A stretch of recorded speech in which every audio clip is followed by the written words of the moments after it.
আজি গোটেই ভাৰতবৰ্ষত অল ইণ্ডিয়া ৰেলৱে মেনছ ফেডাৰেশ্যনে যি আন্দোলন কৰিছে, আমি গোৱালপাৰাৰ শ্ৰমিক সংগঠন হিচাপে আমি সমৰ্থন জনাইছোঁ।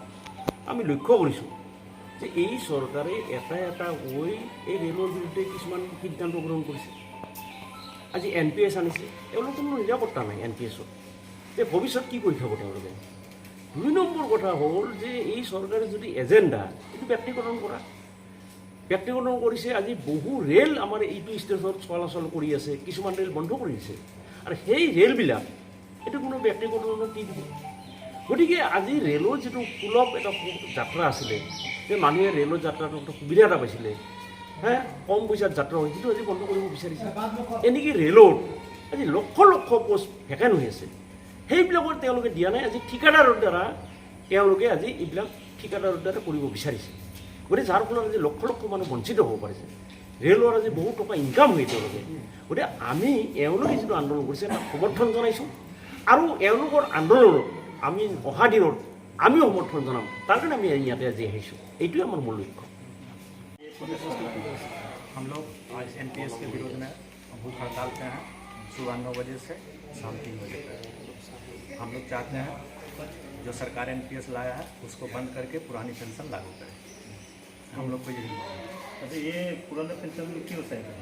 पुरानी पेंशन में बहुत सारे फैसिलिटी है, इसमें नया पेंशन ये शेयर बाजार में सारा पैसा जाता है। हम लोग ज़िंदगी भर काम करेंगे, रिटायर होने के बाद फिर कुछ नहीं मिलेगा, सारा पैसा हम लोग को शेयर बाजार में लगा है सरकार।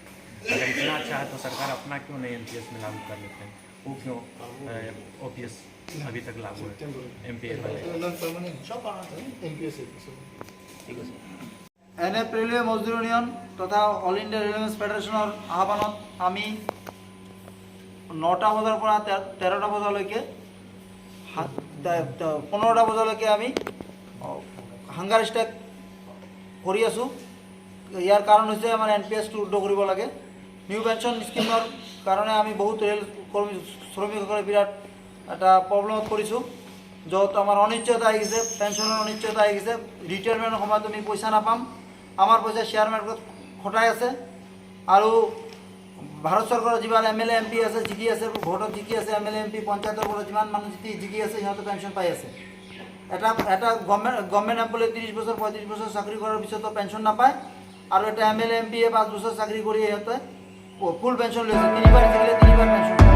এই দুমুখীয়া নীতি গভৰ্ণমেণ্টৰ, এই নীতিৰ বিৰুদ্ধে আমি অল ইণ্ডিয়া ৰেলৱে ফেডাৰেশ্যন তথা NF মজদুৰ ইউনিয়নৰ আহ্বানত গোৱালপাৰাত আমি এই ধৰ্মঘট পালন কৰি আছোঁ।